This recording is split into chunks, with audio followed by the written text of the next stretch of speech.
Hey, Matt. Hi, Lance. Hey, hi there, Matt. How's it going? Great, man. I'm happy it's Tuesday night and it's another edition of BlogChat. I think this is 3 in a row, right? It's becoming a habit. It is. It is. All right. Well, no, it's not actually. It's just 2 in a row. Still a I'm habit.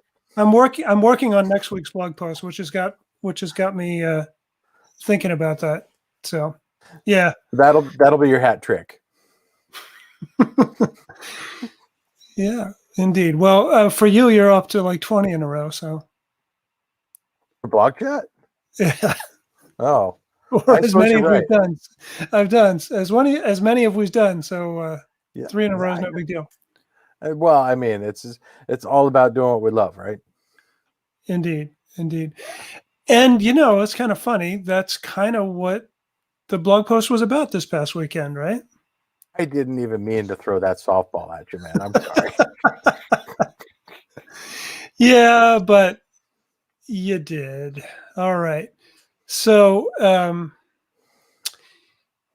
geez, are we still sharing my screen? I'm We sorry. can. We can. Here, I don't. I here's think. this. Here's the screen. I could show it full screen. We could show it like that. What would make you feel good? Doesn't matter because all I'm seeing is you and a little thumbnail and a big black screen all around it. So, Gotcha. Gotcha. technology. So great. So the screen is showing right now. Okay, cool. Uh, All right, great. Well, that's what counts as long as other people can see it. So, right. um, yeah. So one of the things that we've been trying to figure out for our summit that's coming up is we have three panel discussions that we're going to do. The first one that we knew that we wanted to do before any of this even got started was one on women in night photography, because until recently there haven't been that many women. They haven't gotten the acknowledgement that they deserved, and maybe they've been out there, but we haven't seen them. So Right. we know from experiences in workshops, a lot of times the women will say, I'm not really comfortable going out and shooting by myself. And that's one of the things I love about these workshops is it's a safe environment. But, anyway, we wanted to get the perspective of women who go out and shoot at night exclusively and separate from, the broader topic. So anyway, we're working on these two other panels, and an idea that I had, it's just something that's been kicking around for a while, was to talk about the night photography community, and the history of community and night photography, because I think that these days, we all belong to a lot of different groups in varying degrees of connection, and that's kind of how I started writing about this post. Was if you're stuck at home, you're online, you're at a computer all day, you can find a community for just about anything you could imagine, and I poked a little fun at that in let's see. Yeah, here we go. Let me highlight this screen here. Yeah, bubble tea aficionados, or flat earthers. You've got a community for everything, and they're online communities, they're virtual communities, but it's people that you identify with, people with shared interests, things that you connect on one level or multiple levels.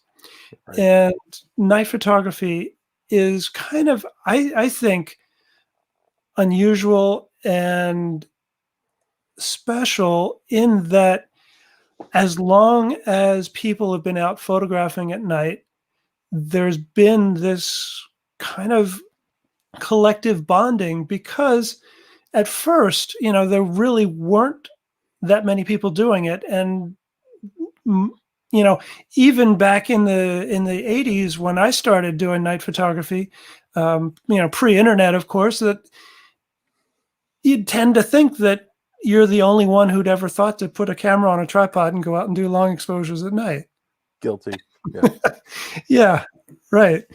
Um, but of course, that wasn't the case. But anyway, yeah. So one of the things that you've seen my blog posts probably on the history of night photography. I love studying the work of those who have come before us, and um, you know, I think it's always been an informative way of learning night photography, the skills, the techniques, what kind of inspiration, creation, technical skills have gone before. But anyway, so in my research, I came across this article in American Photography, and who knew American photography had been around since 1910? But I guess it has.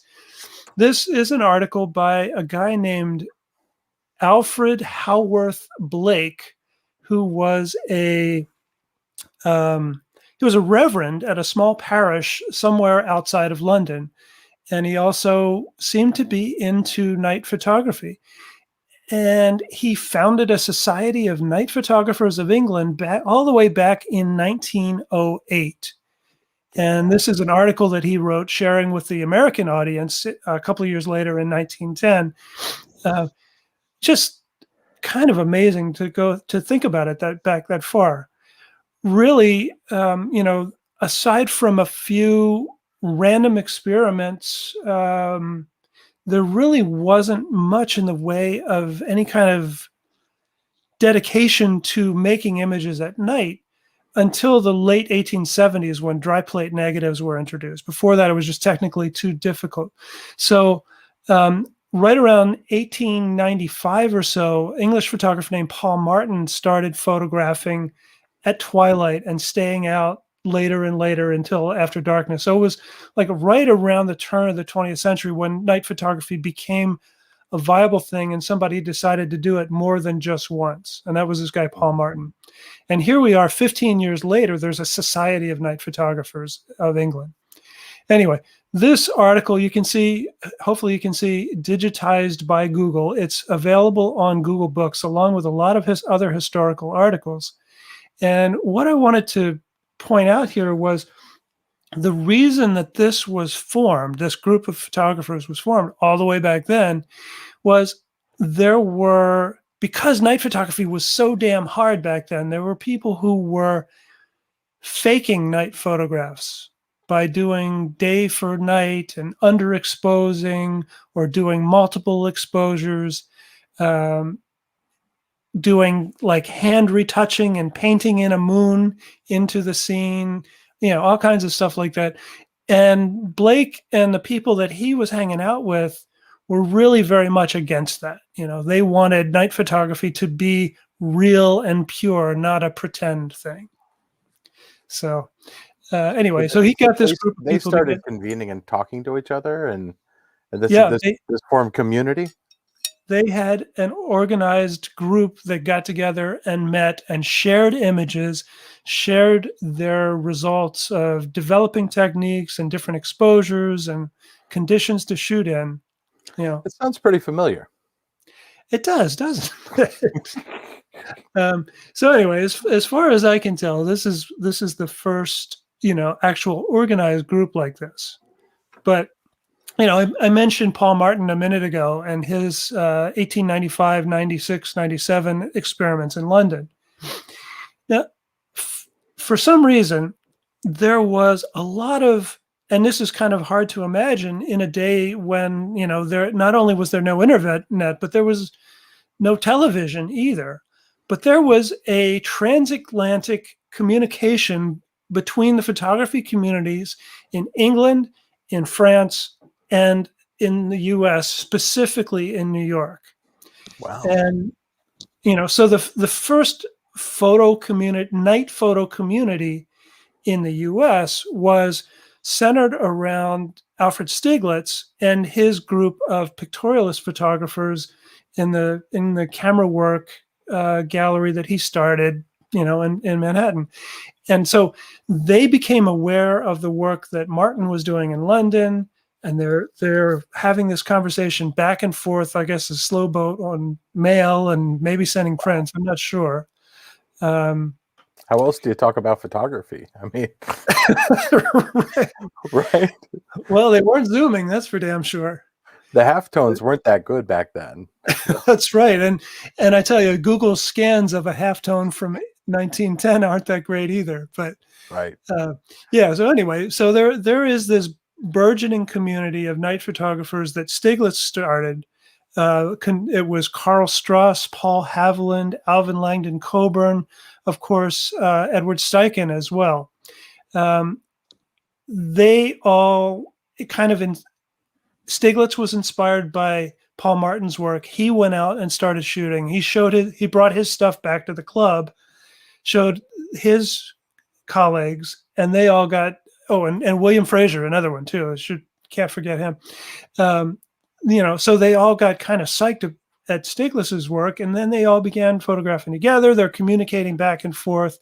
Anyway, so this notion of night photography community was born.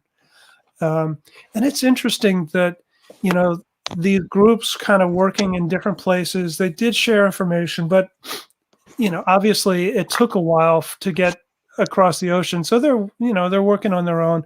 They came up with a lot of the same techniques, and the notion that photographing in crappy weather was going to help them.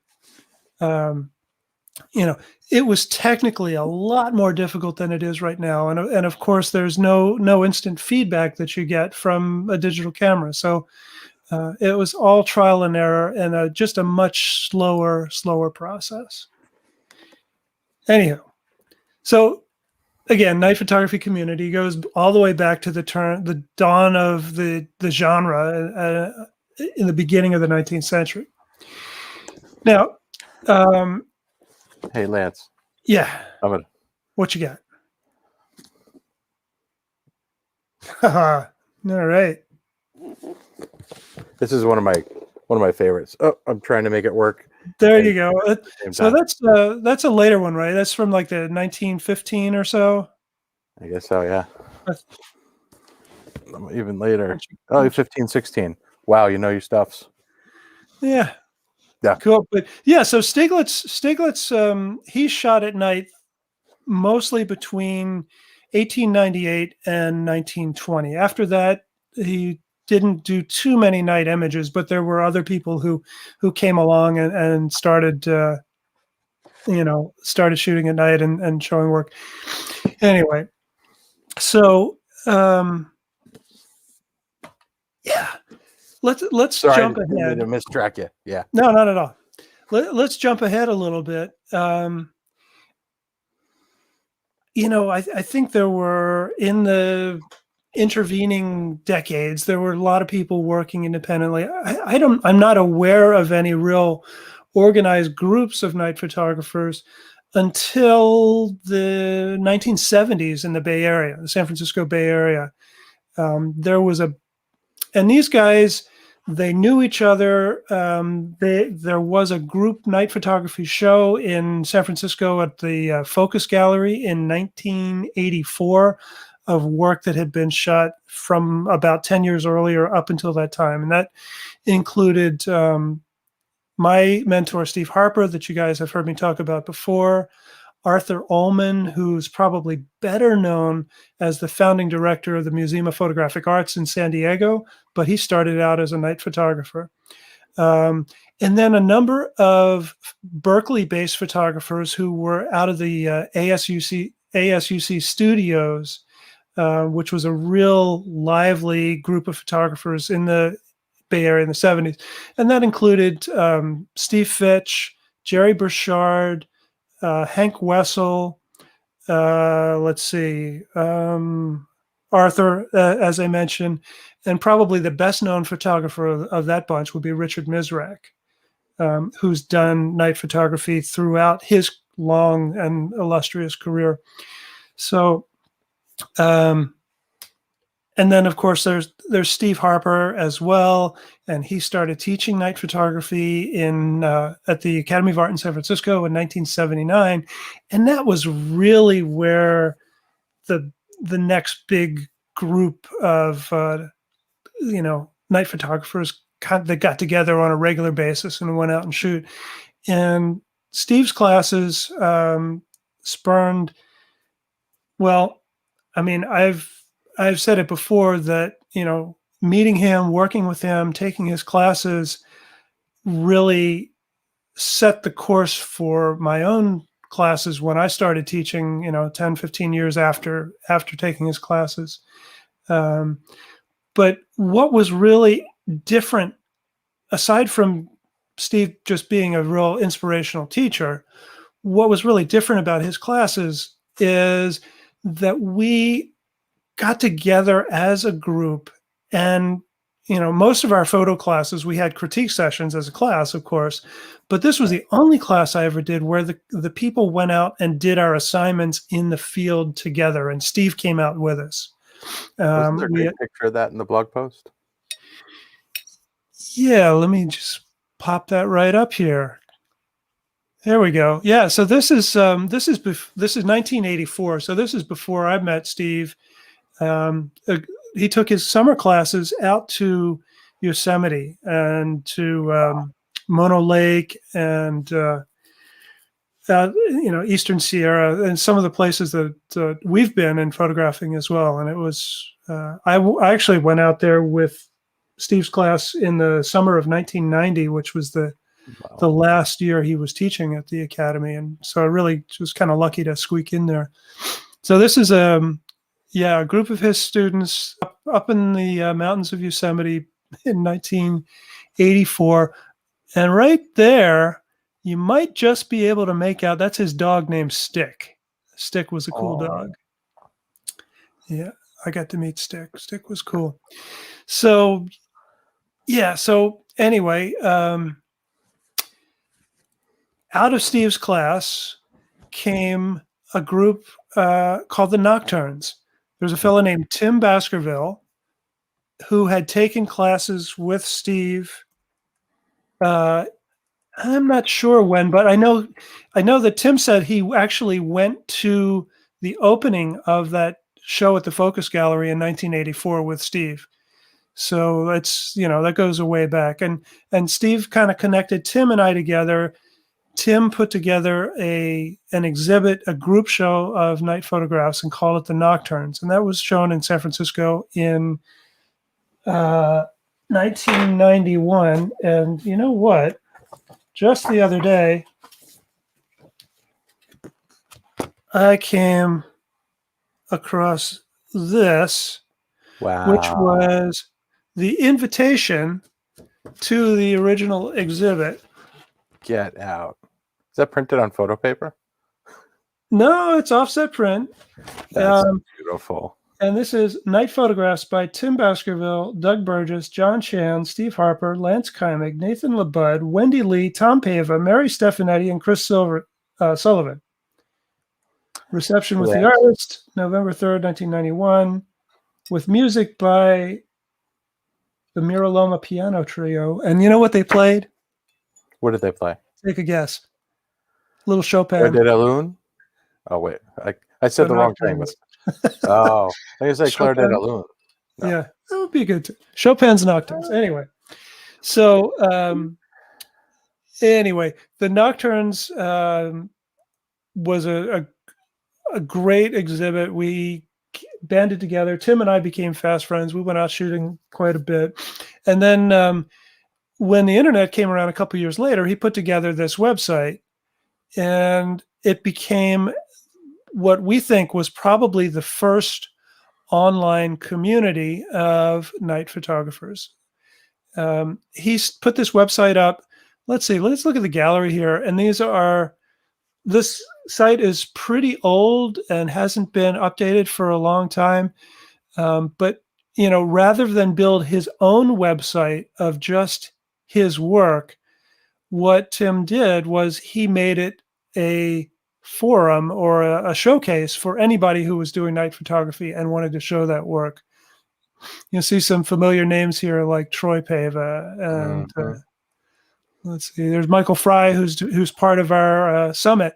Oh, so check this out. These are some of Michael Fry's early night photography, light painting images. Gorgeous. Yeah. So, gorgeous. Anyhow. That takes us closer to the present, right? What came after the Nocturnes, or this is a branching fiction, right? Like, yeah, it's a branching thing. It started as an exhibit. It became this online site. Started showing more and more photographers on the gallery, and look at the O. Winston links here. So not only were there galleries, but there were all these other night photographers. He did an amazing job at accumulating or listing this group of night photographers. And here's some of the alumni events that he's held, gathering. So the Nocturne still has usually, I think, semi-annual gatherings of alumni. So he's got 30 years of Nocturnes alumni that get together a couple of times a year and share images, and everybody's is welcome to make presentations and so forth.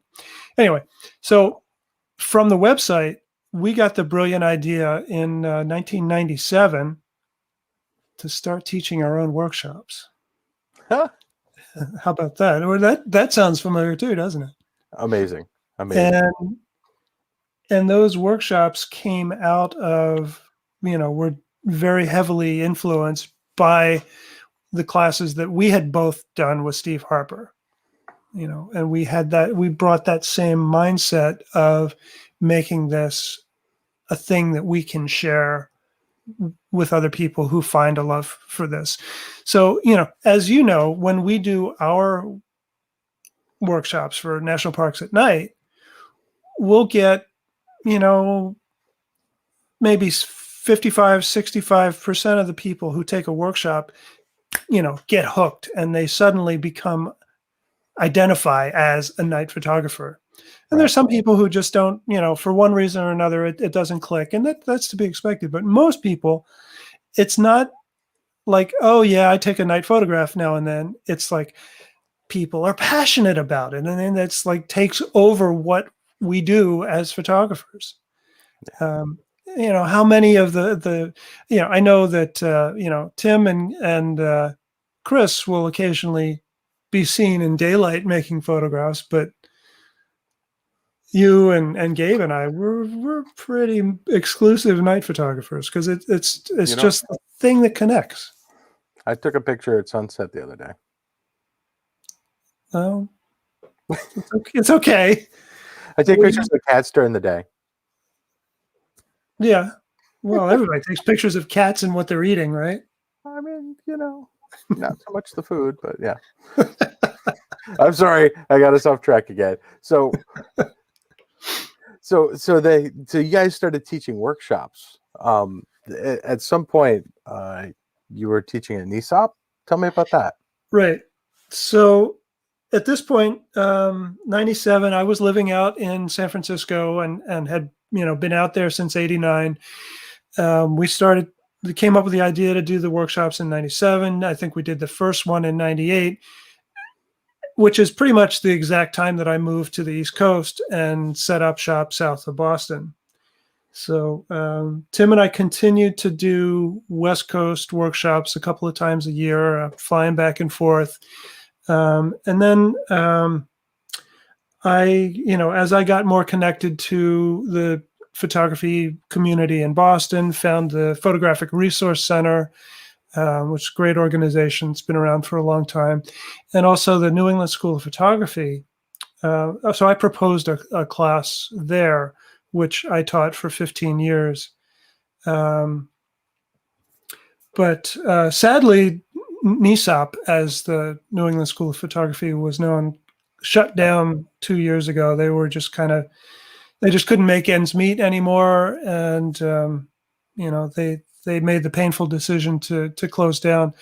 But over the course of 15 years, you know, I did usually 3, sometimes 4 10-week classes a year, and had a lot of people come through there. A lot of people would just take the class over and over and over again. And after, 4 or 5 times taking the class, they're like, can I be your TA so I don't have to pay for this anymore?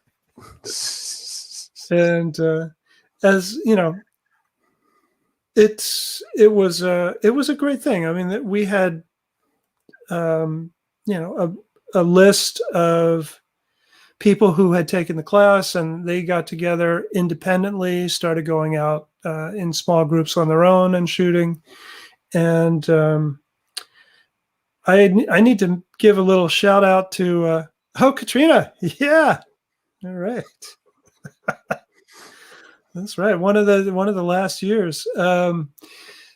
So I met Catherine at NISA. My significant other took my class in 2000 or 2001, and she was my TA for a number of years.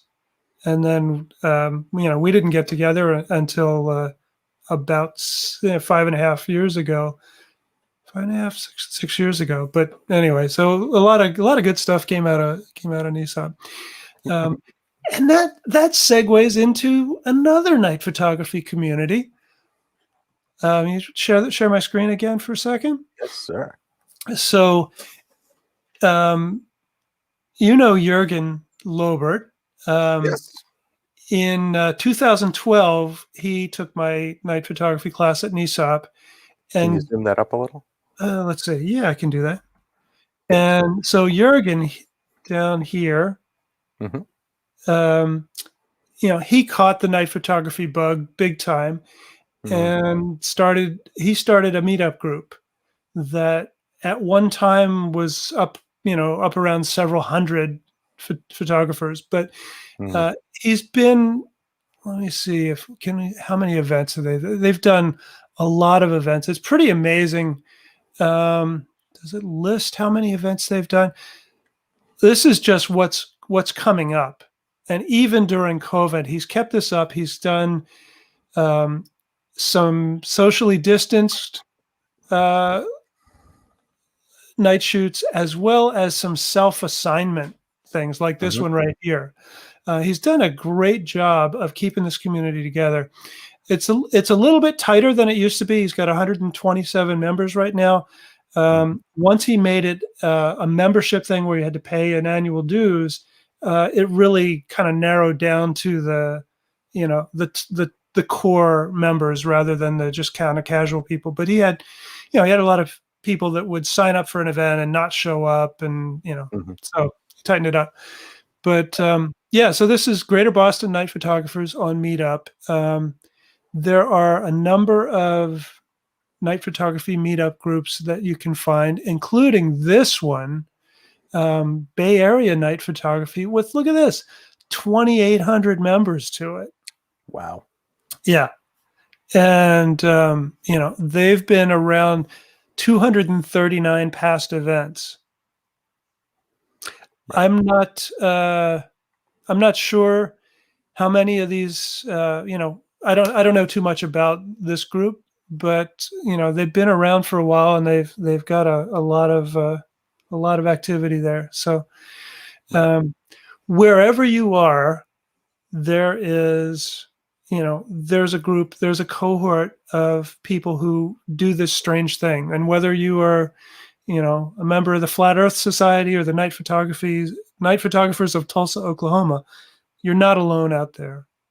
That's right. And well, let's bring it on home. What are we doing? This is we're the on metaphysical. You were looking for the metaphysical answer to that, or like? Yeah. No, National Parks at Night. We're now doing our 6th season of workshops. Amazing. you and Gabe came up with this crazy idea and thought long and hard about it, schemed away, and made the fortuitous for me decision to invite me to be a part of it, and Tim How and could we Chris. not? Well, look, there's like 2,800 other night photographers just in the Bay Area. So, Well, to us, you guys were the obvious choice. Duh.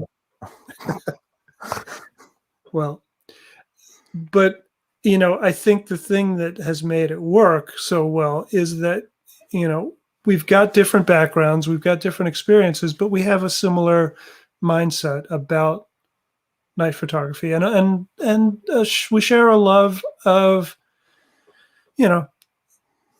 spreading the word and sharing what we know with other people. Absolutely. Yeah. Absolutely. And, There's a core set of beliefs that we all share. Even if we might do things differently and have different skills, we all agreed on those core things. yeah. And it's a beautiful thing. I'm grateful every day. Yeah. And, and yes, it's a business, and it's what we do to make a living, but we're doing what we love, and we're what greater reward can there be than to be able to find a way to make what you love to do your career. And well, I'm just feel so blessed and so grateful to be in this position. Hey, we love you. Yeah. Yeah. It's I had a thought, and I'm going to spring this on you. I had a thought while you were talking, and I'm going to plant the seed, and I want you to think about it, because I'm pretty sure that if there's anybody in this world that can make it happen, and you might have thought this already, and that's enough preamble. Lance, I think that you should open and run and grow the first and only night photography museum. wow. Honestly, I do. Like after all of the thoughtful study that you've done, the careful research, the reaching out to people, the codification of it, and just seeing how much you care for the knowledge and you retain it, and how you can file it away, and how you make connections between all of these things. I have a strong feeling that if you really looked at that mission and made it happen, that many people would benefit from it. So my gift to you, like, if you accept this, you do all the work. No, of course we'll help you. Like, hey, I have an idea. Yeah. That goes along with this. Yeah. I know where the Museum of Night Photography exists. Where? The lower level of 215 Main Street in Catskill, New York. Because there's a great little gallery space there. It's true. It's true. Currently, it has some oil paintings in it, but yes, we could. Let's talk about that. And if you guys like this idea, let us know in the chat. That's right. So we'll be looking for grants. So Indeed. Because it's going to take money. Well, so, yeah. I hope I'm not jinxing anything here, but somebody who took one of my NISOP classes about 20 years ago, who you met, was on Sharon, who was on our Morocco trip a 2 years ago. Yeah. She's on the board of the Museum of Science in Boston, and we're talking about doing some kind of exhibit, night photography program or exhibit there. So it's still very, very early in the discussions, but we could have something going on there. That'd be wonderful. I wonder if there's a physical space. I think that, and I'm going to tie this into what we've been doing lately. I think there's a great reason to start it virtually. Yeah. I absolutely, there should be a physical space where people can come in and consider the physical manifestation of night photography, the print, whatever form it takes, and whatever substrate or medium. But I think that there would be a wonderful. How many words? This is like regular. Like, why are these people here? Like, you and I are having a conversation. But this is what happens, folks. This is why we like hanging out. So I think that you could definitely find a way to put these things together and sequentially release things or have, virtual Yeah. shows and all that. So yeah. Well, Yeah. So did you ever get to see the Darkness website? no, sir. No. All right. I'm gonna have to fire up the Wayback Machine. Okay. I back in the 2004 to 2010 or so, I curated a gallery at Harvard, and it was mostly paintings. But I did get to put together a group night photography exhibit um, with people from across the country. That was probably, I think there were about 30 artists or so. And we had that show at Harvard, and it moved to a small museum in Duxbury, Massachusetts. And I was trying to get it set up to be a traveling show that would go to museums across the country. Um, but wasn't able to get it off the ground with funding and not having any help on it. And it was a website that we kept up for quite a while. I let it go a couple years ago. But yeah, I really enjoyed that, and I'd love to put together, curating shows, doing, I've I been know you some of love you it. guys. I've been jurying some group shows for some different galleries recently, and a lot of our alumni have entered into those. So yeah, there's possibilities out there, and um, I'm sure that some of uh, our alumni and our own community through National Parks at Night, they've got their own little cliques and groups of people who have gotten together. And I know at least a couple of groups who have gone on, not just gone out and shoot when they live locally, but have gotten together and gone to different locations, travel places as an independent group. So And that's that really that comes inspiring. right back to the beginning, which is community. Like this practice, this strange practice of going out and standing still for a little bit and taking pictures brings people together. It leaves room to be a little bit more thoughtful. Yeah.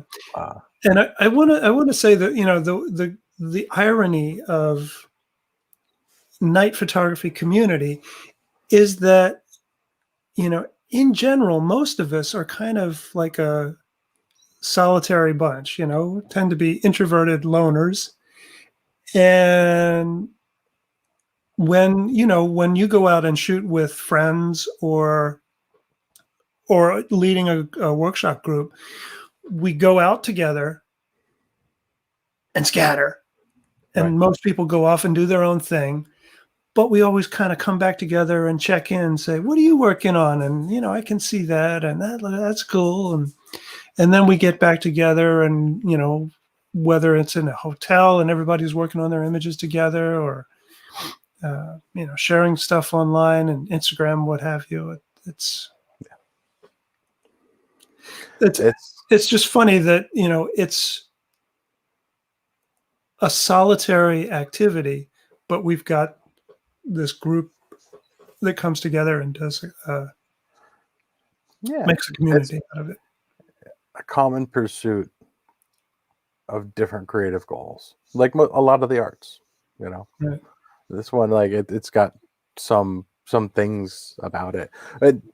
Uh, it makes me, I guess it's on our minds lately. It makes me think about the Night Photo Summit that we're working on. How with NPAN, it's the five of us teaching, right? With the Night Photo Summit, we had an opportunity to bring together a lot of people that we admire for the work that they put forward, whether it be in science or music or conservation or photography. Yeah. And it all touches this night photography topic, and it has created a different kind of community. And I'm really excited to see what happens during the summit when people find each other and start talking, and like it's going to happen in the chat rooms. Like on a workshop, you might meet people that you want to stay in touch with and share photos with and go out shooting with. Yeah, you just reminded me of something. Another community that I wanted to mention is the group that has kind of gathered around Royce Bear, Nightscapers. They go by, and they've got their own conference as well. They did an in-person one last year. Yep. In Utah. And they've got a pretty strong community. They're mostly focused on astro landscape photography and Milky Way kind of stuff and southwestern landscapes. Yeah. But I mentioned them, Royce is, again, because they've got a big community of people, but they're really, most of them, I think, are kind of tightly focused on that Milky Way in the Southwest aesthetic. And that's what most of those photographers do.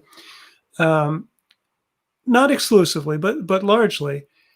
The summit that we've put together, we're bringing together a really disparate group of people who do all kinds of things, like you mentioned, that are tangential to photography, whether it's music or dark skies or public lands or conservation, but all with a tie-in to night photography. So we've got all these people who, a lot of whom don't know each other, and they're coming together to do this event. So what the potential for what can happen there, I think, is just going to be really cool. So. I know we took a deep dive into this last week, but I want to point out something new that's happened. We are constantly improving the experience on the website.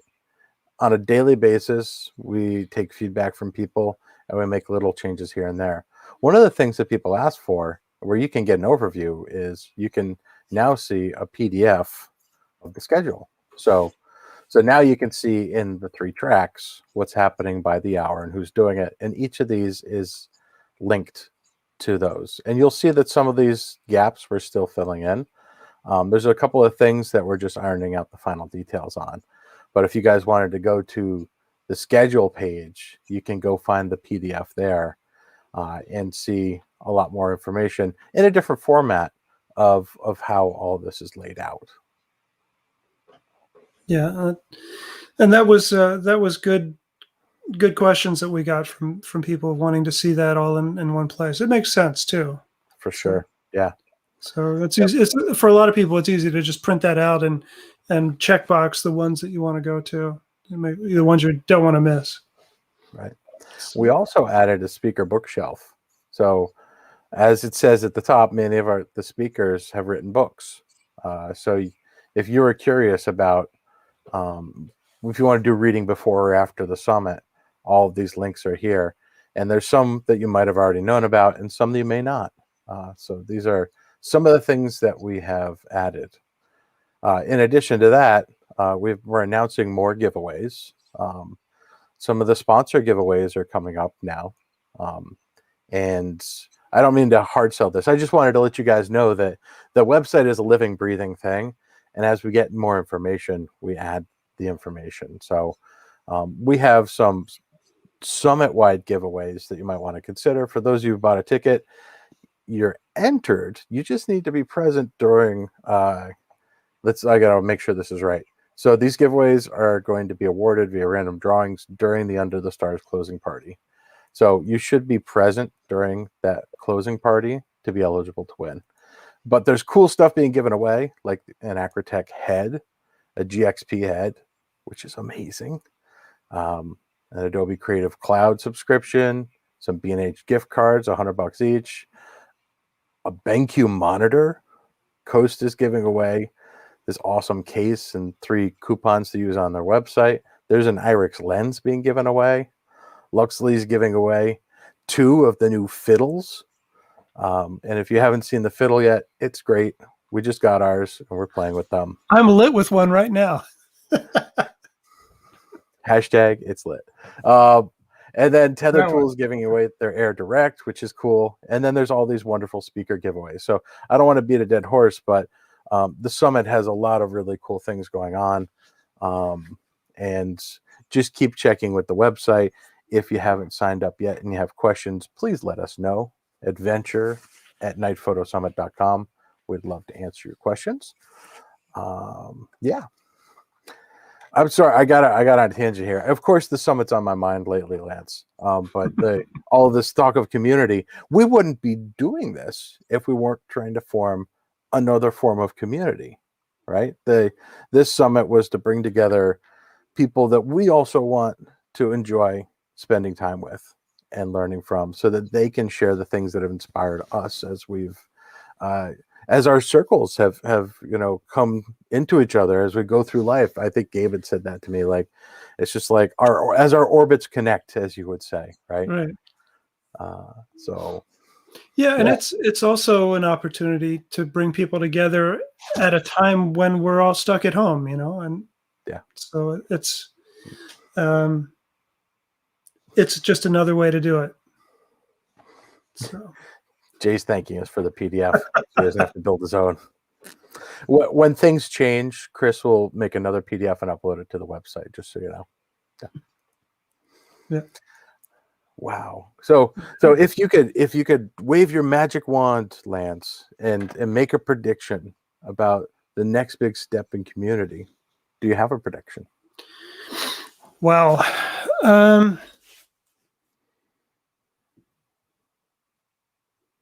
It must be the virtual night photography museum. Yeah, it's hard to imagine, because I didn't really talk about some of the other like social media based communities, starting with Flickr, going back to 2000 or so.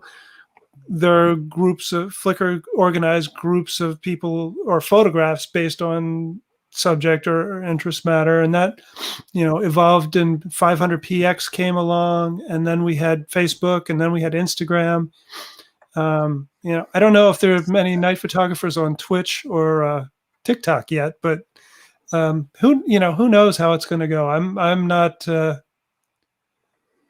technology visionary in that regard, but I know many photographers are using Twitch to live stream education and community.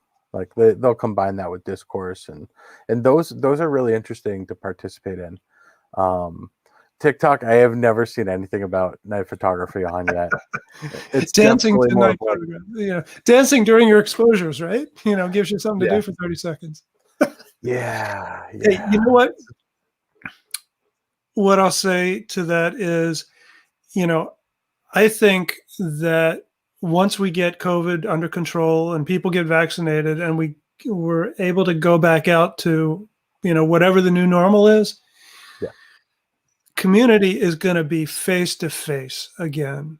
And we're going to be out in the world, hanging out, shaking hands, hugging people, living life the way it's supposed to be lived.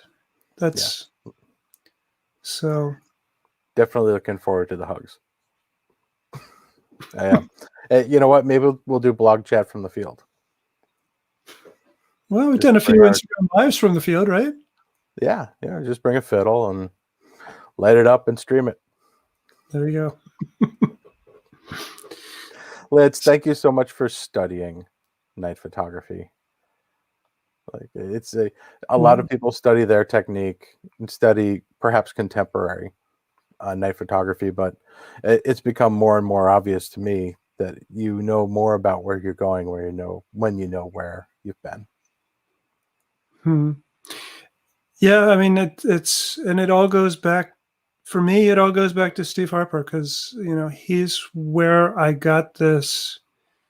And in the first session of his night photography class was a history of night photography slideshow. Yeah, that's where it all began. It's amazing. And I had conversations with him over the years, and he was just kind of blown away that it stuck.